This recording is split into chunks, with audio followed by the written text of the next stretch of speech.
everybody, and welcome to my channel. Thank you for joining me. I am enjoying a beautiful day out in the candle workshop.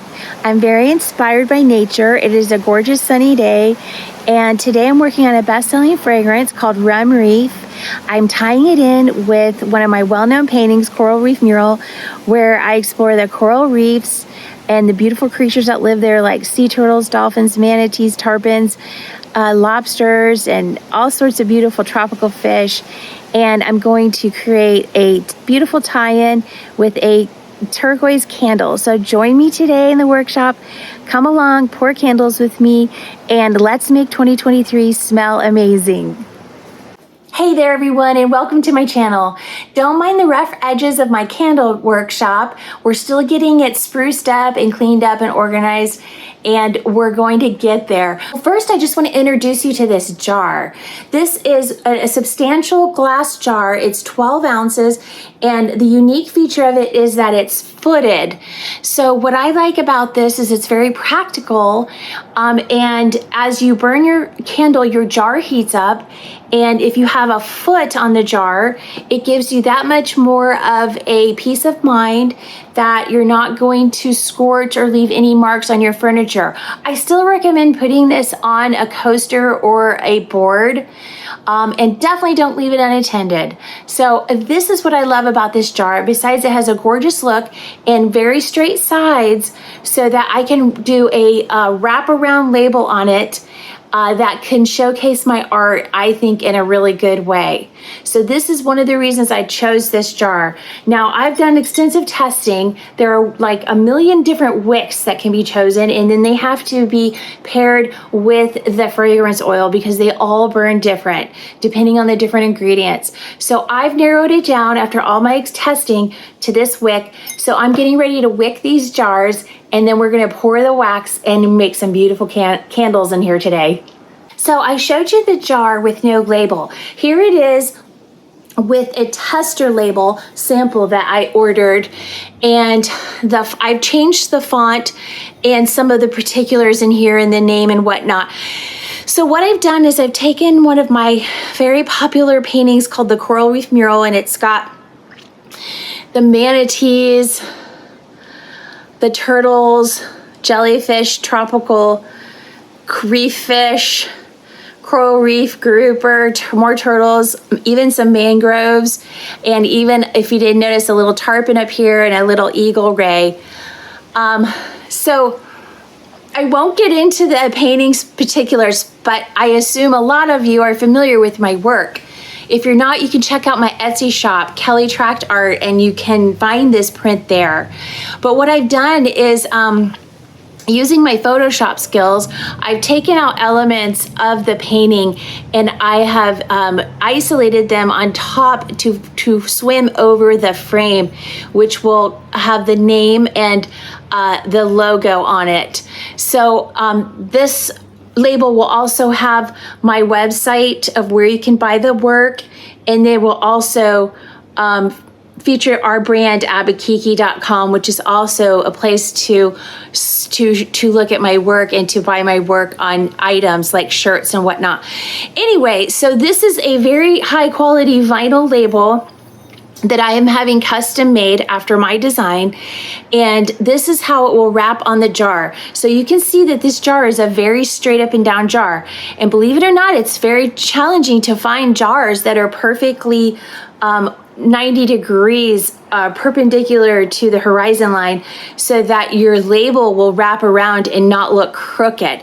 So this jar is a winner for me, and this will be our standard candle. That will be our art candle, and it will feature my paintings as much as possible. So we're going to work on the more advanced version of this today. I don't have the labels in my hand yet. They're on their way, so that's why I'm getting the candles poured. I want to be able to get these poured, labeled, and listed as soon as possible, and they do take a few days to cure. You don't want to light a candle unless it's cured for at least 3 days. That has been my experience in all my extensive testing, and so you want to plan accordingly. So anyway, this is the gist of what we're doing. Now I changed the name. It's not Ocean Breeze. It's going to be called Rum Reef because I fell in love with the sort of spicy, woodsy, cologne type fragrance, and I really think it reminds me of the Caribbean and all the stories of the Pirates of the Caribbean and the rum runners. And having lived in the Caribbean, I definitely enjoyed some rum down there, so I thought let's bring the rum into it because that's what I was smelling with this fragrance, and I really fell in love with it and had to have it. So we're going to work on that today. Now here's the labels before they get put on the jars. They come like this in strips, and this is a sample size, so you can see I bet you could even see the quality in the video. They're very nice. They're not paper, and I do believe they're a form of vinyl. So my next shipment from the label makers will have the updated graphics, and we will be using those, but this is how they will come, and then we'll apply them to the jar very, very carefully. So maybe I'll get some footage of that, but I'm gonna heat up my wax now and get going. I'm pouring. Well, I filled my melter up with wax. I'm only making a small batch today, about 12 candles, and this should be plenty, and I'll talk more about the wax in a minute. Well, here's my melter ready to go. I'm going to turn it on.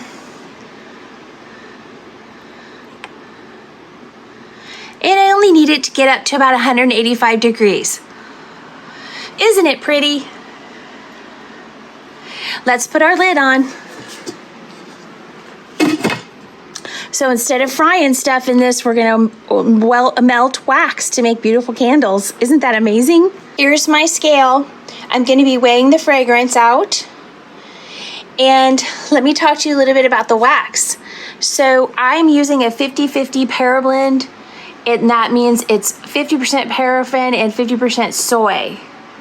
Now I've done a lot of reading, and I used to think that the soy was more pure, and that the paraffin had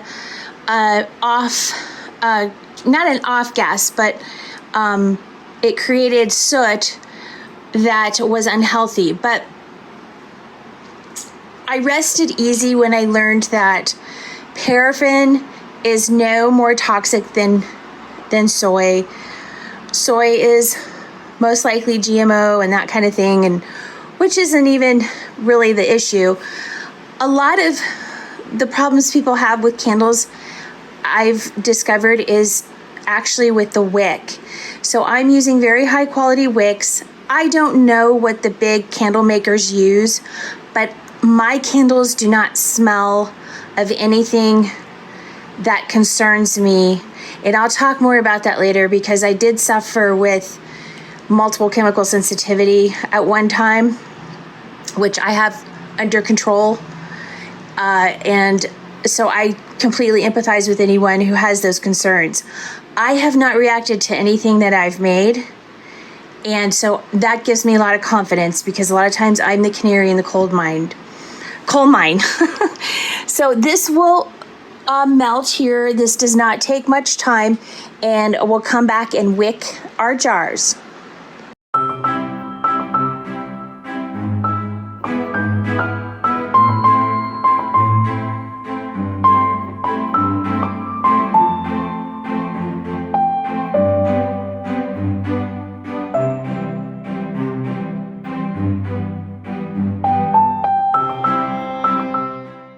So this is a wick setter, and it helps the wick to stay centered during pour.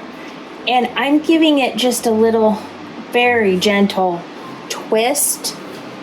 And the reason for that is so that as the candle burns,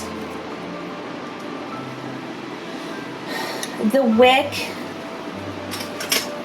will be a little bit taut, and so then it won't start sliding on one side to the another. It'll unwind gently.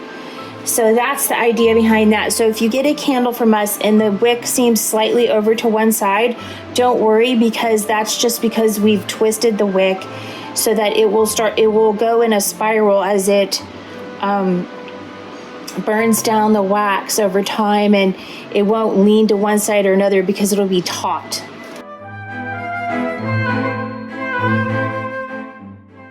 Well, my wax is all melted and is liquid, but I don't think it's quite ready. Let's check. Nope, it needs a little more time. Not long. Every brand of wax or manufacturer of wax will give you instructions on what your wax requires, and mine requires to be heated up to 185. So that's what we'll do, and I'll get my fragrance and my colors ready in the meantime. I'll be working in batches. I only have 12 candles to pour. That is very small. But what I'll do is this will have 6 candles worth of wax and fragrance, and this will have 6 candles worth of wax and fragrance. And I will get the help of Richie to help pour it faster, and 2 people can make fast work of this. Well, just like most things in life, math is required. So I had to do a little candle math. So I've gotten my candle notebook with all my cheat sheets and all of my formulas that I've worked out, and I've got a 12-ounce status jar. It will hold 8.9 ounces of wax total, but in order to calculate the amount of fragrance, I have to back that in a little bit and do a little reverse formula there to determine how much of the fragrance I need. So my formula is 8.9 divided by 1.09, and that will give me the amount of fragrance that I need to get a 9% fragrance. I'll go more into that later. So 8.9 divided by 1.09 equals 8.165, and then you subtract that from the gross amount of wax, and it's 0.735 ounces of fragrance oil per candle. So there's my candle math. So let's make up the math for the batches. So I have 2 batches of 6 candles. So I'm going to have 8.165 ounces of wax in each candle.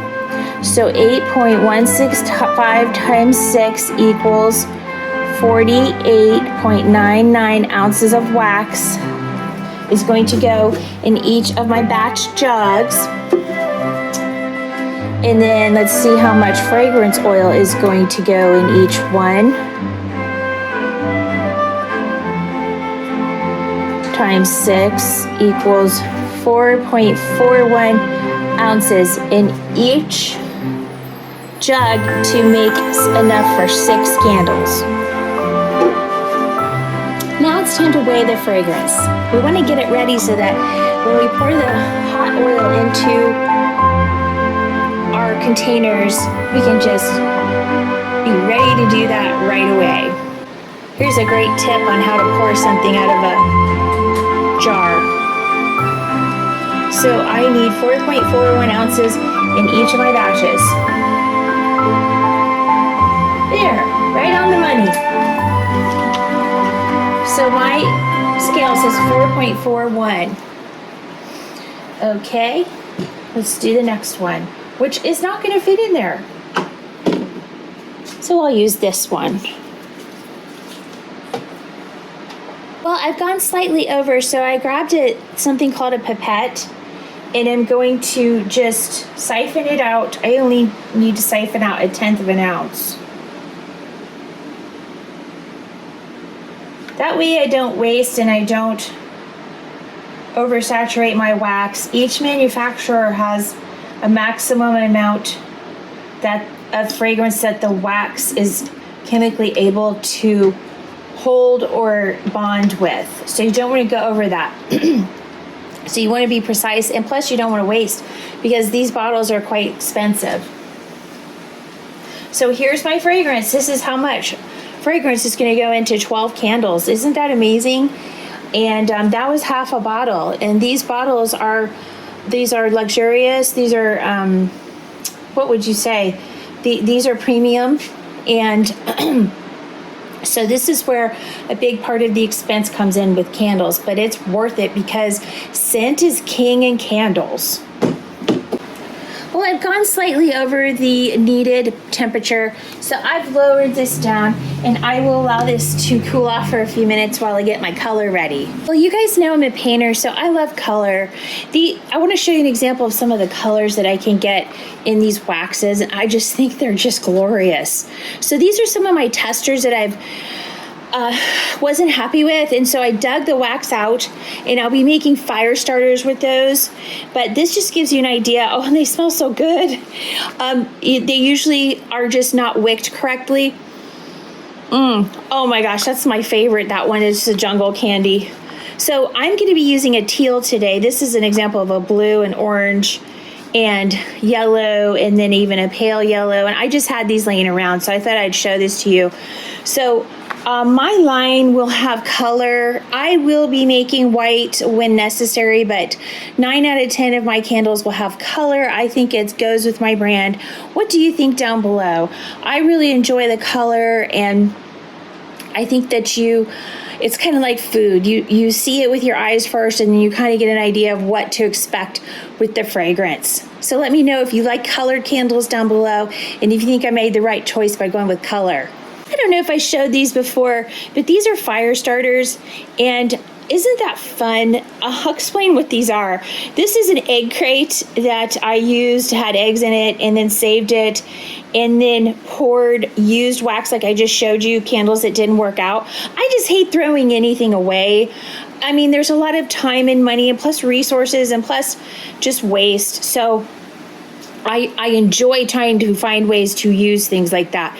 So I discovered these amazing little things. Now, they don't look that pretty, I admit, but boy, are they fun to put in the fire pit. They're extremely flammable. They take all the work out of starting a fire, and at this point, they're basically free. I'm just using stuff that's going to get thrown out. So you find a combustible material. This is some bamboo paper that grows like a weed in my yard. I have bamboo, and it's a beautiful tree, clumps of them, and they just put out all this paper, and they burn beautifully. Then I use just an end of a wick that I've thrown away, that I was going to throw away. You light that, and you put this in underneath your wood or other kindling like newspaper and that kind of thing, and they work beautifully. So I'm going to keep making these, and someday I might even make beautiful ones to sell. We'll see. So I'm going to go ahead and pour my wax into my first container, and I'll just do 6 at a time in this container, which is actually will be easier for cleanup. So I've got it on my scale. Zero out the weight of this. I'm working in ounces. I need 49 ounces of wax to do 6 candles at a time. So all I have to do, is this nifty or what? Make sure you can see this. I need 49 ounces.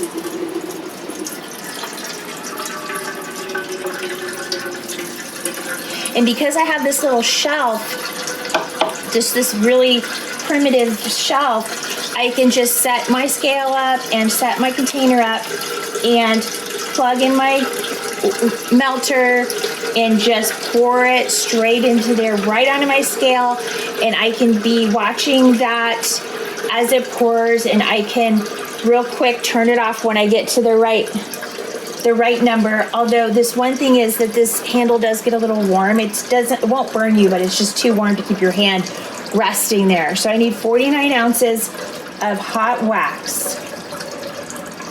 All right, went a little bit over, which is no big deal. So I'm gonna stir this a minute because I want the temperature to go down a little bit before I add my fragrance.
We need 49 ounces.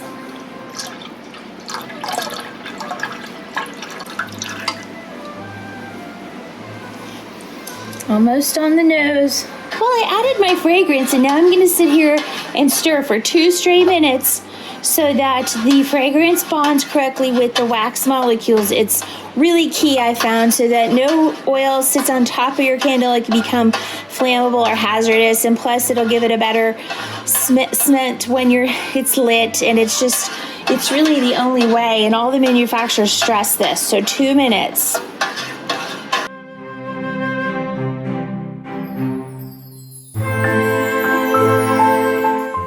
Let's add the color. We don't need much.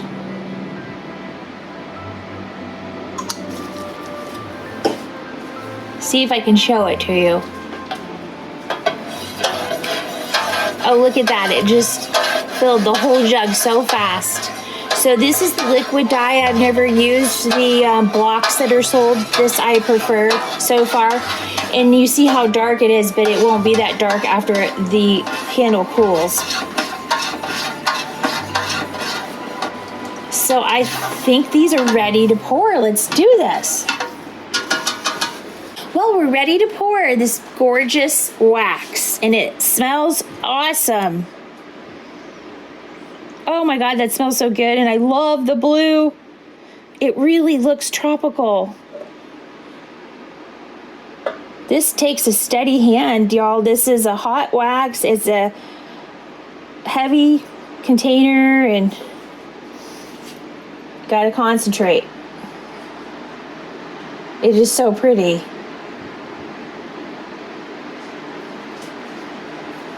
And I'm just trying to judge how much to fill so that it's even everywhere.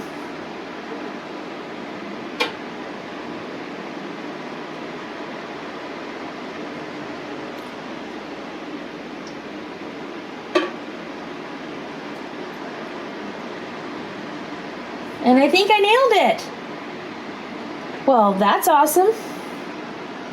Just kind of divide up what's left among them.